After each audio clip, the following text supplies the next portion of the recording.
지난주 교단 총회는 여러 가지로 큰 실망을 안겨주었습니다. 그동안 총회를 중심으로 우리 교단이 개혁될 수 있을까 하는 기대도 있었는데 더욱 절망감이 커집니다. 특히 학교에서 정당한 절차를 거쳐 선출한 총장을 왜 인준하지 않았는지 안타까운 점이 많습니다. 아시는 분은 아시겠지만 이번 총장 선출에 어려움이 없는 것은 아니었습니다. 총장님이 이사회 신임을 받아 차기 총장으로 선출되었고, 그렇지만 앞으로의 선례를 위해서 기꺼이 총장직을 내놓고 다시 선거를 치렀습니다. 이사회도 한 번 결정한 사안을 재고해서 원점에서 다시 시작하는 획기적인 결정을 내렸습니다. 공식적으로 결정한 내용을 되돌리기가 정말 쉽지가 않은데 말입니다. 어쩌면 장신대니까, 신학교니까, 학교를 사랑하니까 이런 결단을 내린 것이라고 볼 수가 있습니다. 그런데 그렇게 선출된 총장님을 총회는 인정하지 않았습니다. 물론 총회가 직영신학교 총장을 인준할 권리를 가지고 있습니다. 인선에 대해서는 투표가 법일 수 있습니다. 그런데 우리 학교에 대해서는 거의 40년 동안 이사회에서 선출한 학장님이나 총장님이 총회에서 박수로 추대를 받았습니다. 이것은 한국교회가 신학교육의 독립성과 자율성을 보장하기 위해서 마련한 장치라고 말할 수 있습니다. 그런데 갑자기 이번에 이렇게 총장 인준을 부결시킨 이유에 대해서 누구라도 납득할 만한 설명을 제시하면 좋겠습니다. 외부에서는 이번에 총장 선거를 2번 한 것이 총장님을 학교의 안에서도 신임하지 않았기 때문이라고 생각하는 것 같습니다. 하지만 이 일은 총장 신임에 관련된 문제가 아니라 전임 총장을 이사회에서 재신임하는 방식보다는 다른 분들도 공정하게 선거에 참여할 수 있도록 기회를 보장해야 하며, 적어도 장신대에서는 그러한 민주적인 절차가 확립되어야 한다는 취지에서 이루어진 것입니다. 또 선거에서 총장님이 압도적인 지지를 받지 못한 것에 대해서도 말을 하는 것 같습니다. 하지만 다른 후보자가 있는 상황에서 투표하는 것은 훨씬 더 복잡한 요소가 얽혀 있습니다. 이것을 단순히 재신임의 문제로 제시하는 것은 무리가 있습니다. 어떻든 그렇게 고민하는 과정을 거쳐서 정당하게 선출된 총장님을 총회에서 인준하지 않을 이유가 있었는지 알고 싶습니다. 혹시나 이러한 결의가 세습 반대나 학교의 동성애 대책에 대한 불만에서 비롯되었다면 더욱 유감입니다.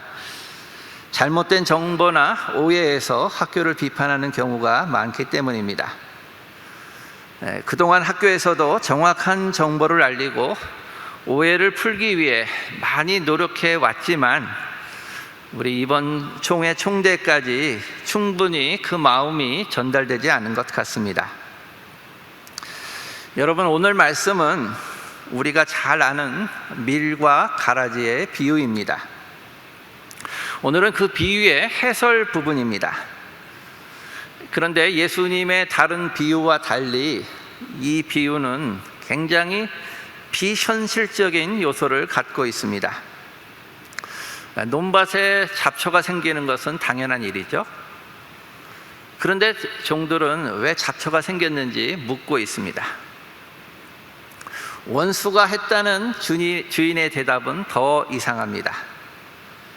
주인에게 원한이 있는 사람이라면 밀이 자랄 때까지 기다렸다가 밀을 몰래 베어가거나 밭을 태워버릴 수 있겠죠. 그런데 밤중에 몰래 와서 잡초 씨앗을 뿌리는 일은 참으로 이상합니다. 또 일반적으로 잡초가 생기면 잡초를 바로 뽑아버려야 되지 다 자랄 때까지 남겨두지는 않습니다. 잡초가 다 커버리면 미리 양분을 빼앗겨서 잘 자랄 수 없는 것이죠. 또 추수 때에도 잡초를 베어서 잘 모아서 단에다 묶어서 태워버렸다는 것도 참으로 이상한 일입니다. 그냥 잡초를 베어서 땅에 내버려 두었다가 밀을 다 거둔 다음에 모아서 사료로 사용하거나 태워버리면 되는 것이죠. 이런 점에서 가라지 비유는 특별한 목적으로 만들어졌다는 것을 알 수가 있습니다. 오늘 읽은 이 비유의 해설 부분에서 그 뜻이 명확하게 드러납니다. 또 비유를 설명하는 장소도 특별합니다. 예수님은 무리에게 비유를 알려주셨는데 그 무리에서 떠나서 집에 들어와서 제자들에게 은밀히 이 비유의 뜻을 설명합니다. 이게 씨 뿌리는 자의 비유와 다른 점이죠. 예수님은 이렇게 설명하십니다. 좋은 씨를 뿌린 이는 인자이고 밭은 세상이고 좋은 씨는 천국의 자녀이다. 가라지를 뿌린 원수는 마귀요 가라지는 악한 자의 자녀이고 넘어지게 하는 것들과 불법을 행하는 자들이다. 추수는 세상 끝인데 악인과 의인에 대한 심판을 나타낸다. 그런데 본문을 자세히 읽어보면 악인에 대한 심판이 강조되는 것을 알 수 있습니다. 40절부터 42절까지 세 절을 들여서 가라지를 불태우듯이 악인을 거두어 풀무불에 던져 넣는다는 것이 자세히 나와 있습니다. 의인에 대해서는 43절 한 절만 나오죠. 여러분, 가라지의 비유는 오늘 우리에게 무엇을 말해줍니까? 우선 좋은 씨를 뿌렸는데 가라지가 함께 나오는 것은 피할 수 없다는 것입니다. 원수가 했다는 것은 가라지가 생기는 것을 우리가 막을 수 없다는 것을 말하죠. 우리는 문제가 없는 교회, 이상적인 사회를 원합니다. 그런데 현실은 그렇지 않습니다. 심지어 주님께서 좋은 씨를 뿌렸는데 가라지가 함께 자라는 것입니다. 예수님께서 하나님 나라를 전파하고 가르치고 치유하고 귀신을 쫓아내셨죠. 그런데도 바리새인과 서기관은 그를 잡아 넣으려고 하고 죽이려고 했습니다. 제자들은 부활의 복음을 전했지만 이스라엘 가운데는 여전히 예수를 받아들이지 않는 사람들이 있고 제자들을 박해합니다. 더군다나 교회 안에도 가라지가 있습니다.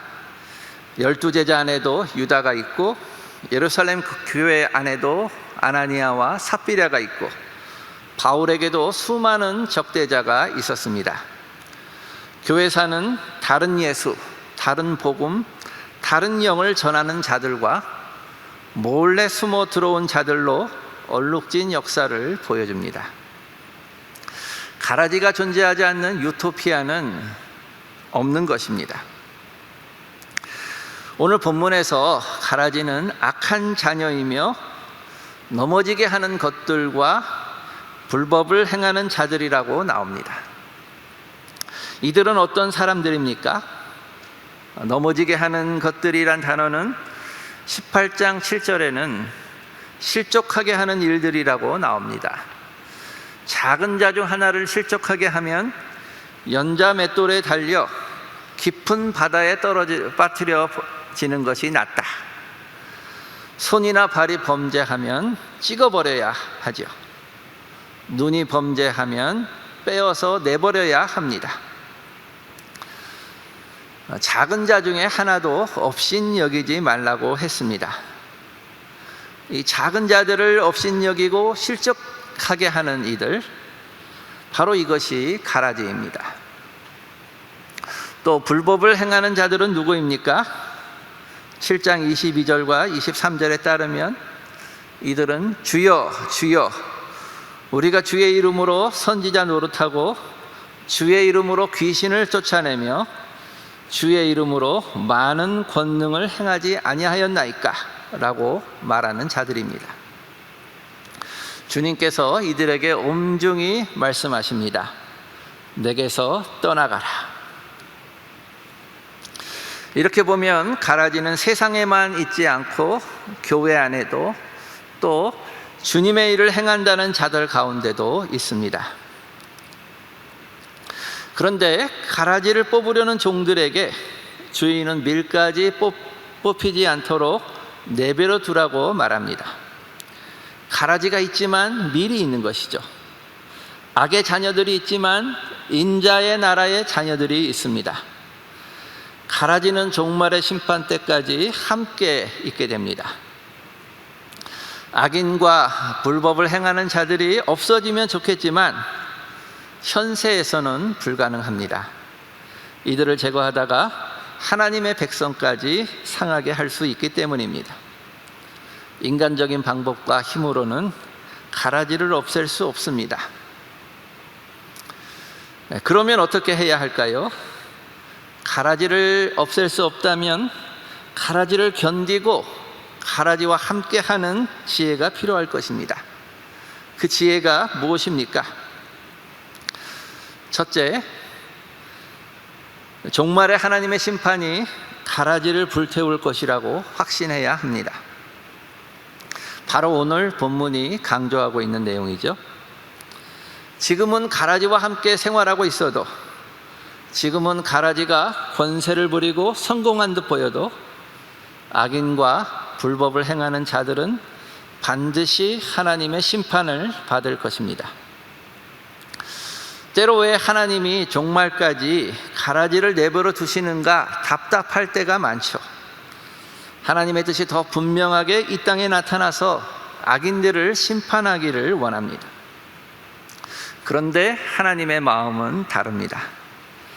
가라지를 뽑으려다 밀까지 해칠 수 있기 때문이죠. 하나님의 백성을 보호하기 위해서 가라지를 내버려 두는 것이 주님의 뜻입니다. 하지만 분명히 종말에는 심판이 있습니다. 악인의 자녀, 넘어지게 하는 것들, 불법을 행하는 자들은 따로 거두어 풀무불에 던져 넣으실 것입니다. 따라서 심판은 하나님께 맡기고 우리가 하나님의 백성으로 흔들리지 않고 살아가야 하는 것이죠. 둘째, 가라지를 없앨 수는 없지만 가라지가 커져서 세력을 떨치고 밀까지 압도하는 것은 막아야 할 것입니다. 이번 총회를 두고 저희 동기 목사님들과 이야기를 나누었습니다. 근데 우리는 정말 교회 정치에서 아마추어인데 저 사람들은 정말 프로다. 저들은 정말 수단 방법을 가리지 않고 모든 일을 할 수 있지만 우리는 마지막 그 수단은 사용할 수 없기 때문에 우리가 어려움을 겪을 수밖에 없다. 그런 말도 나왔습니다. 우리는 기도만 하는 사이에 저들은 모든 수단을 동원해서 일을 만들어냈다는 반성도 있었고, 그래도 괴물과 싸우기 위해서 우리가 괴물이 될 수는 없다. 우리는 본질에 더 충실해야 한다는 이야기도 있었습니다. 우리가 더 기도하고 더 치열하게 행동하고 더 본질에 충실히 살아야겠지요. 그런데 성경의 비유와는 달리 우리에게는 밀과 가라지의 경계가 모호한 것 같습니다. 어떤 때는 밀과 가라지를 왔다 갔다 하는 경우도 있는 것 같습니다.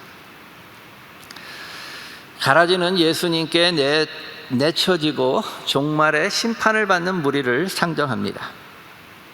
그러기에 우리가 의견이 다르거나 갈등이 있다고 해서 상대방을 가라지로 낙인 찍지 않도록 조심을 해야 할 것 같습니다. 또 자기도 모르게 가라지가 되고 있지 않은지 살펴보아야 합니다. 예전에는 순수하고 의에 따라서 살려고 했는데 어느 순간 어느 상황에 괴물로 변하는 경우도 있지요. 그래서 초심을 잃지 않고 끝까지 잘 달려가는 것이 중요합니다. 무엇보다 가라지를 막기 위해 우리까지 가라지가 되어서는 안 되겠죠. 요즘같이 험악한 세상에선 끝까지 밀로 남을 수 있는 것도 축복인 것 같습니다. 한 가지 기억해야 할 것이 있습니다. 오늘 본문에서 인자의 나라는 하늘이 아니라 세상 안에 있습니다. 인자가 세상 안에 좋은 씨를 심으신 것이죠.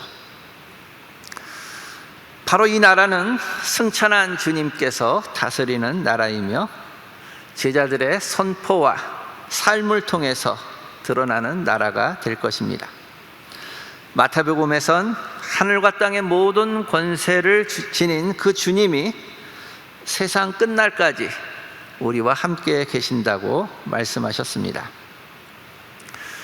그러므로 불법이 판을 치고 승리하는 것 같아도 낙심하지 맙시다. 밀은 보이지 않고 가라지만 극성스럽게 자란다고 한탄하지 맙시다. 무엇보다 가라지의 위세에 눌려서 타협하지 맙시다. 주님의 나라가 이 세상 속에, 이 역사 속에 자리 잡고 있습니다. 하늘과 땅의 모든 권세를 가지신 주님이 우리와 함께 계십니다. 우리의 선포와 우리의 삶을 통해서 주님의 나라가 나타날 것입니다. 그 나라는 겨자씨와 같이 작지만 새들이 깃드는 큰 나무가 됩니다. 작은 누룩이지만 큰 반죽을 부풀어 오르게 합니다. 그리고 예수님이 다시 오실 때 모든 악을 멸하고 가라지를 심판하실 것입니다.